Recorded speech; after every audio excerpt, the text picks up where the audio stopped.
Get everything pulled up.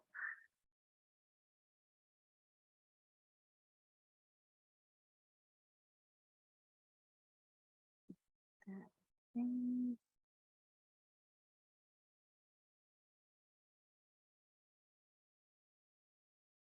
Okay. Hello, hello, everyone. Happy Tuesday. I hope everyone is having just a nice week so far. We are having a ton of thunderstorms here, which has been a long time since I've been in a place that has thunderstorms, and I kind of forgot how much I miss them. But the other night, one literally, it like shook the house. It has been a long time, over 10 years since I've been in a storm like this. And I was all freaked out that the kids were going to wake up. And so I'd get up and check them and they were sleeping fine. And so I stayed up all night and they just slept like nice little babies that they are. Okay. If you're here, say hi, leave me an emoji, just let me know that you're around. I love hearing from you all and chatting with you all. If you're watching the replay, do the same thing. And I know we're just sort of getting over PCS season, so I'm not done, but I'm hoping most of you are. And I really want to kind of check in now, because what happens if you're struggling after a PCS? And I'm going to come at this from the angle of just you. What happens if you are struggling? And then also what happens if your marriage is struggling? Because they certainly can after something as big like a move.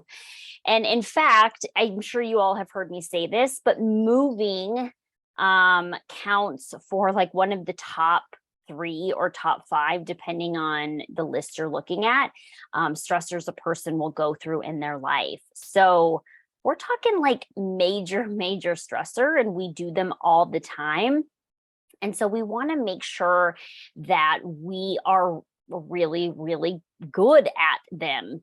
And so one thing that I want to talk about today is what we do, or what can we do for ourselves, what can we do for our marriage, and then what kinds of things kind of together, just if we're struggling, whether that could be a lot of different things. So let's talk about that.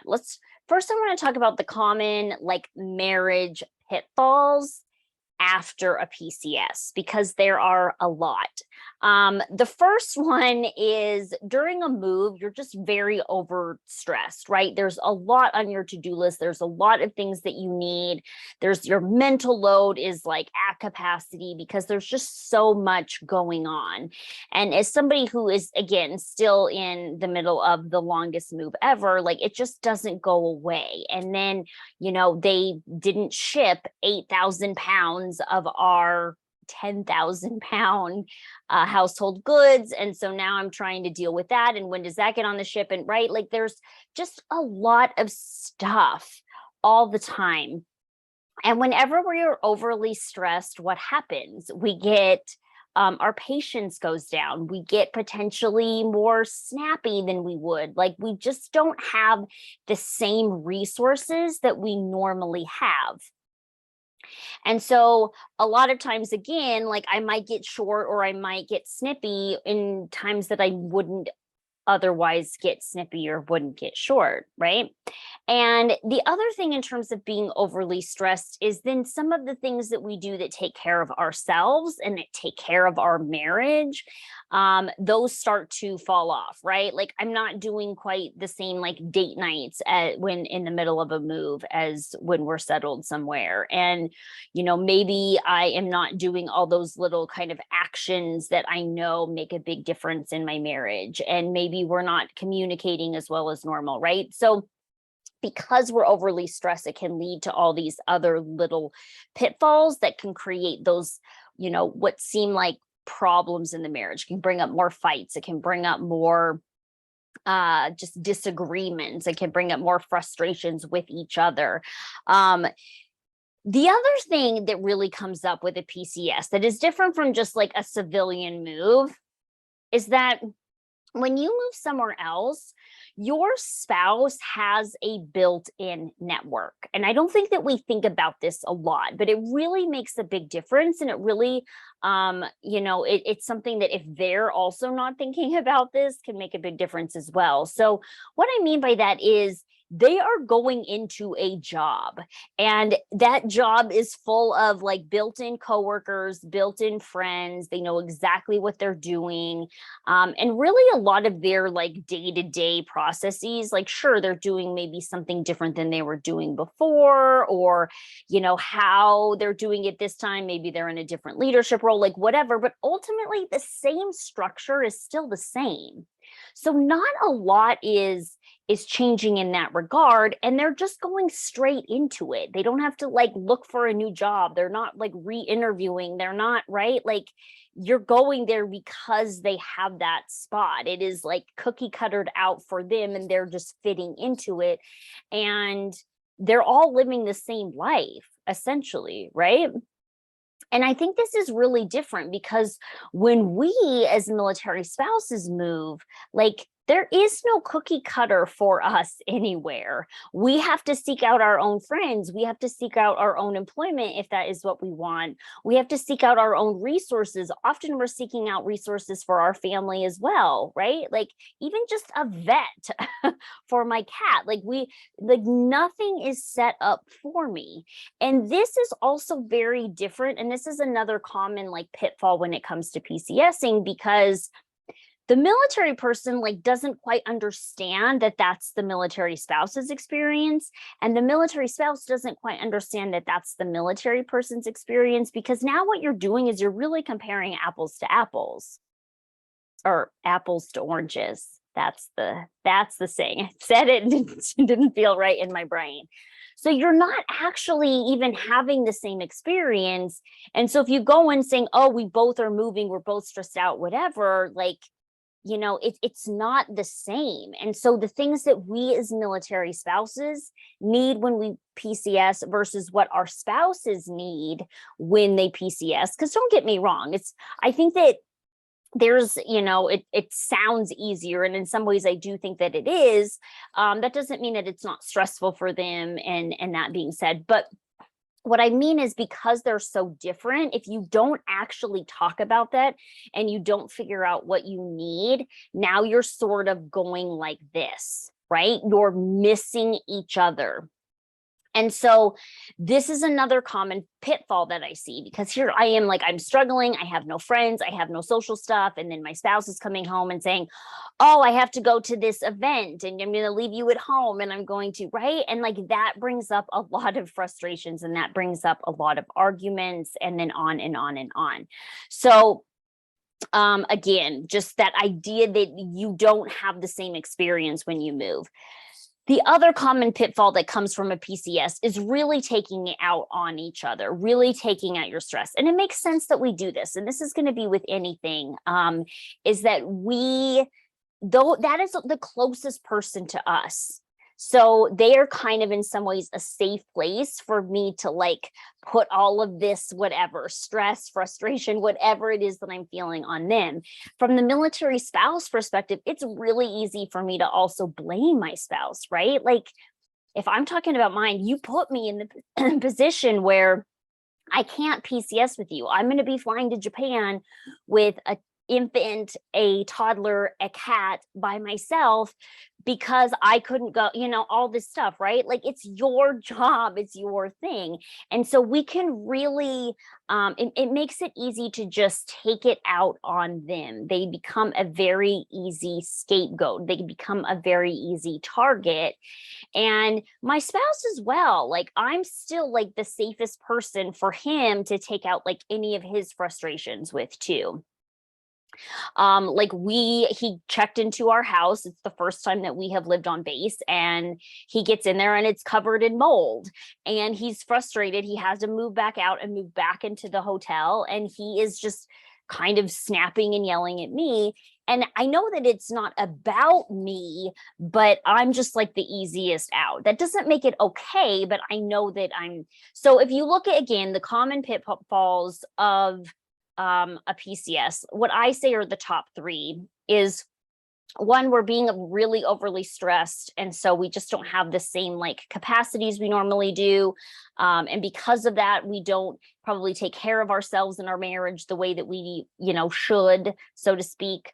Number two, their experience going into a job, again, they have a built-in support network, they have a built-in job, they have a built-in everything, whereas we are figuring that out. So it's just two very different situations, and if you're not communicating about how different they are, it's really hard to support each other and then taking it out on each other. So what can we do about it? The first thing that I say is really look at, and this is the one that people hate, but really check your mindset. Like, what are you thinking about this PCS? Are you thinking that it is, oh, this is so hard, it's the worst, how are we going to do it, this is awful, like or is it that, is it like, I hate it here, they don't have anything that I want, like I don't have any friends, like how are you thinking about the new location? And is it advantageous for you? Is it going to actually help you to bring in what you want? Because if I'm going in and I'm saying, I'll be honest, like we didn't want to go to Japan this time around. Like I'll just like, that is 100% our truth. It's not that we don't want to go and we won't make the best of it, but like it was not on the top of our list. And if I went in there saying, this is so hard, like this is going to be awful, it's probably going to be. And so what is my mindset around it? And you may have to check yourself a lot, particularly if you're in a place that you're not super excited to be in. So am I setting myself up for success, is kind of how I will always frame it to myself. Is the way I'm thinking setting me up to have the experience that I want? So this doesn't mean that I have to go in and saying like, Japan's going to be my favorite place ever and I can't wait to be there and it's awesome. That isn't realistic either. But I look at it as like two ends of a spectrum. And you have like the really overly negative, it's awful, I hate it, it's going to be the worst. And then you have that kind of overly positive, right? Like it's wonderful, it's the best thing ever, right? Like I just need to find something in the middle, right? I just need to make it so that I give myself a chance. So it could be so here is what I could say. It's going to be some really tough years, and I know that we can do it. I know that we can get out stronger. I know that I will find a way to make it meaningful for me. I know that it will be okay. Right. And even thinking about going there now, I'm like, how am I going to have my calls when I'm there and the time zones are so crazy? And how am I, right? Like it is easy for our brains to kind of go in those places, and making sure that we're constantly checking ourselves with saying, I will figure out a way to do it. I know that I will. I might not know what that's going to look like yet, but I know that I will. And so I do know that if I go in saying this is never going to work, this is going to be awful, everything's going to suffer, I know that that's how I will feel. I just know that that's how I will feel. So I refuse to let myself stay in that. And it's going to be, again, we don't need to go here, but how can I just pull myself more to neutral, if anything? So check your mindset. This is the thing that you just get to do on your own. And I like this too, because your spouse doesn't need to be around. They don't need to be included, but just, are you being open? This also is with your marriage too. Like, are you being open to your marriage? Are you thinking about it in the way of, we are a team during this PCS, even though like it seems like we're on different pages, like we still are supporting each other. He still has my back. Are you doing those kinds of things? Because if you're not, again, now it's like you're alone in this really, really, really, really stressful situation. And so even with your mindset about the location and the PCS, but also the mindset with your marriage. Are you going in saying, we are in this together, we will figure it out together, it will be okay, right? So that's first and foremost, always mindset, always how you're thinking about it. And is it, in a place that you need to be? If you can't do this on your own, because it sounds really simple, but actually like actively doing it, and maybe I'll talk about that for 1 second. So actively doing that would look like, I might need to actually say this to myself out loud a lot. I do. I say this to myself when I get ready. I say it in the shower. Like I do this a lot. Maybe it's actually like writing it out. Maybe it's right, like, but what are you doing to make sure that those thoughts get in your brain with all the other ones that are just automatically there? Okay. Next tweak that you can make now if you are struggling either before, during, or after a PCS. Talk about where you're at with your spouse and what you need. So you might need to think about the what you need part ahead of time.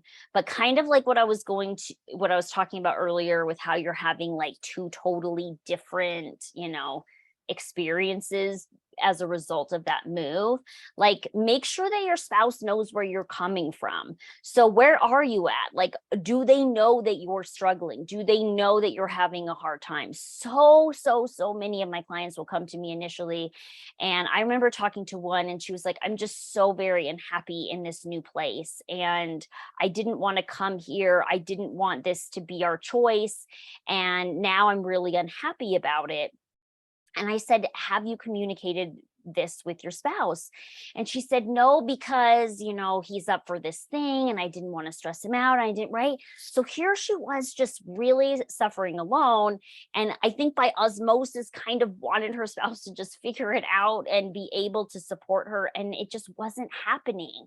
And so this is what I mean by like, you need to be communicating where you're at with them. Do it in a way that's not blaming, but do it in a way that they can actually support you. And so being this like, man, I'm really struggling, not like, your job made me do this, right? And, I've certainly done that myself a number of times and it never works out well for me. But am I bringing it in a way that they actually want to support me? Am I bringing it to them in a way that they feel like they can listen, that they can do something about it? And then the best way to do that is to ask for what you need. So if you don't know what you need, if you don't know what would make you feel better, that is your next step. Your next step is to figure that out. Like, I'm in this, I'm really unhappy. I don't like it here. What do I need? Right. So that is another great place to start, because if you don't know what you need, they certainly aren't going to be able to figure out what you need. So that is going to be the next tweak, is talking to them about it. This is really why I like those like regular check-ins, because you're able just to have these conversations and you know that they're coming.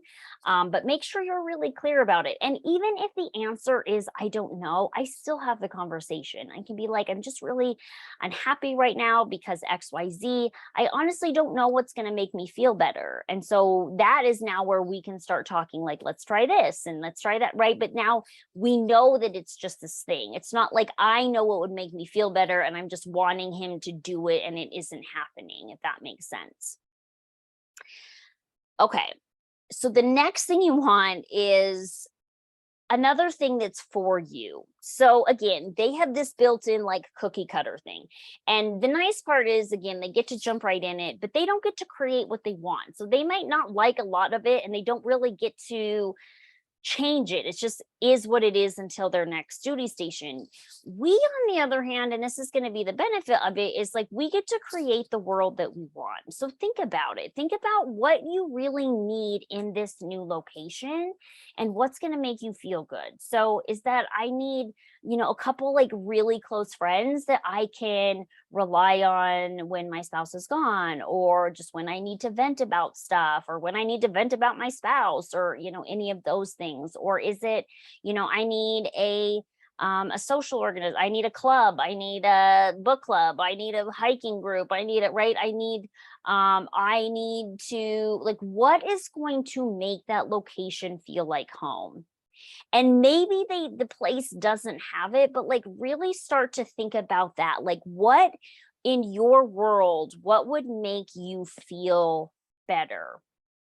What would make you feel like it is a place you want to be in?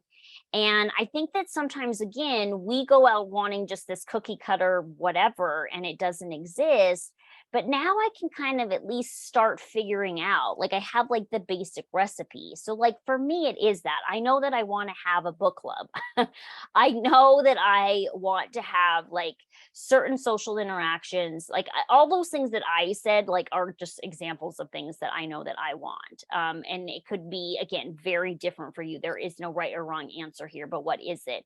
And so, it's I want to have a job that is meaningful to me, or I just want to have a job that I can contribute to the family, right? So, all of these things now, okay, and then how do I get it? Because if I need to figure out like what goal I'm going towards to know like if I'm on the right path or not. So you figure out in your world what it is that would make you feel like home. It might look different in your new place, but like figure out those basic like tenants. Like think about it like the blueprint of the house. So like what do you want the walls made of? Maybe it'll have different wallpaper. Maybe it'll be a bit different paint color than kind of your last place. But like, what do you want in there? And then now you can figure out how to go about doing that. So I want to, like me in Portugal, I really wanted to work. And so I was like, okay, I can't work in the way that I want to. Can I volunteer? And so I volunteered for a little while. And then I still wanted something because I also wanted to contribute to the family. So, okay, like, can I start my own business? Is that something that I want to do? Right. And like, you don't have to like do exactly the steps, but once I know what I'm looking for, it's really easy to start like brainstorming around that versus I'm just so unhappy. I don't know what I want. Like, this place doesn't have any of the things that I need. Um, Now it gets a lot easier to kind of I say I like the top down approach. Like if I know a goal I'm going for, I can figure out how to work around it versus like I'm just looking through this like whole forest full of tree barriers. And I don't know. So again, this one is more along the lines of when you are happy, your marriage is happy, or at least and it's always been the case for me. So really focusing on what is it that would make you feel good? What would make this place feel like home? So somebody came to me and was like, I want to be working and I don't want to be cold and right. And they were in like a really cold location and um they didn't have jobs in her field and so we started to say, okay, like what kind of impact do you want to have, like what kind of connections do you want to have, like what do you want to be bringing in money? And now we can start to like again like get creative and figure out how to make her happier in that spot, because right, you're not able to move, like that's the thing. And I think sometimes that's even harder, is it feels outside of our control. I'm really unhappy and I can't do anything about it, when the reality is we can. It's just not, sometimes it's not as like we'll just move, right? Like that's not a reality. So again, just to kind of reiterate those, really check your thoughts about it. Like, what are you thinking? Are they on your side? Are you giving yourself like the chance to have even a neutral experience? Talk with your spouse about where you're at and what you need. Listen about where they're at and what they need, and recognize that you guys might, just because you both went through a move together, like your experiences are still very different and what you need might be very different. So make sure you know each other. And then figure out what would make it home. Figure out what would make it home and figure out how to get that in your new place. You might have to get creative, and you might have to reach out for some support and reach out to other people who have kind of lived there or done it, or people like me who have just kind of get it. So those are the kinds of things that I recommend if you're struggling in a PCS, ways that you can be happy, ways that your marriage can be happier, and just to try to make this a little bit easier. So as always, please let me know if there are any questions that come up. Let me know if you're just in any situations and you're like, yeah, but how do I apply it to this? Because I love doing that kind of stuff. So please, please, please don't hesitate to reach out. If you are struggling in your marriage after a PCS, you all are human. That's really, really normal. So don't make it any worse, like don't make it mean anything worse than it is. And just kind of jump back to those things that really, we know are good for marriage, like having fun together and connecting and all of that stuff, like really double down on those. And sign up for one of my free calls, because we can definitely chat out some options for you there too. So thank you all for being with me today. I really love doing these with you. It's really nice to be back every week, and we will see you next Tuesday. Don't forget to take care of yourself. And if you want, you can check out this week's Married to Military podcast. My husband is on. I asked him all the tough questions, and so you kind of get the military perspective about it too. So thank you all. Love you all. Have a great week. Take care of yourself. Reach out if you need, and we will see you next Tuesday for another training. Bye.